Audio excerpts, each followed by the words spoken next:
Joining me now, Chris Wilson, an associate at the Wilson Center of Mexico Institute on BizAsia America. Chris, thanks a lot for joining us on this very important topic of the middle class and some other things we'll talk about as well. But let's start with the middle class. The World Bank says that the middle class has grown 50% over the past decade in Latin America in total.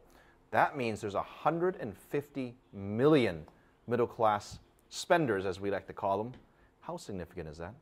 It's very significant. It's significant on the as customers. Certainly, middle class preferences are different than preferences of someone in poverty. Obviously, they just have more capacity to spend.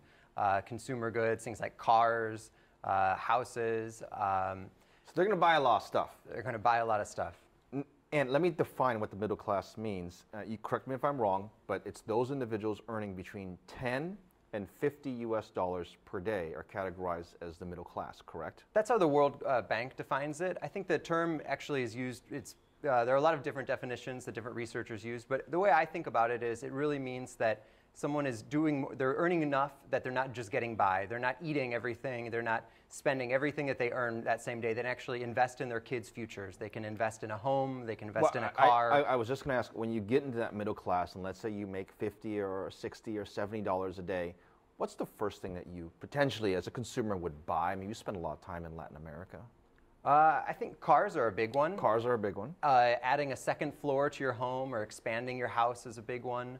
Having your kids, making sure they're going to a good school, getting the health care that they need. It's really the things that are basic, but now you're able to achieve those things. You're able to spend on those things. You're able to go to a place like Costco or Sam's or Walmart and buy the everyday things you need in your house. Why do you think, from a policy standpoint, that Latin America governments have been, I suppose, relatively successful in pulling their citizens from the poor into the working class, and now, as we're talking about, into the middle class? Yeah, I'd say really one of the main things we've seen over the past couple decades in Latin America is less and less crises. There are less and less financial crises, economic crises caused by their own governments. Now, of course, a major global recession has a serious impact on Latin America, but there's been a responsibility that's been achieved in terms of macroeconomic policy that sort of set a baseline.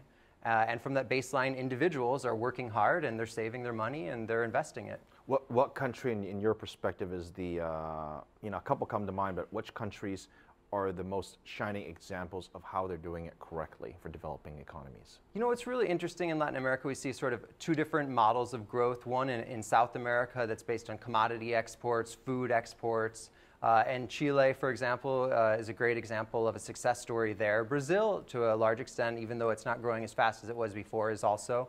And then Mexico, who is really, had challenged by China and the rising powers in Asia because they're a manufacturing economy, has now in the last couple of years turned around and been quite successful as well. You just came back from Mexico. What's some of the one or two industries that you're looking at that you see a lot of potential in? Yeah, I think the big growth industries right now are things like the automotive industry and the aerospace industry. And that really represents for Mexico moving up the value chain. So, 15 years ago, there was a lot of focus on things like textile industry, clothing, shoes. But now they're building more complex things. So the auto industry is booming, really. And the aerospace industry is still smaller, but growing extremely fast. Chris Wilson, thank you very much.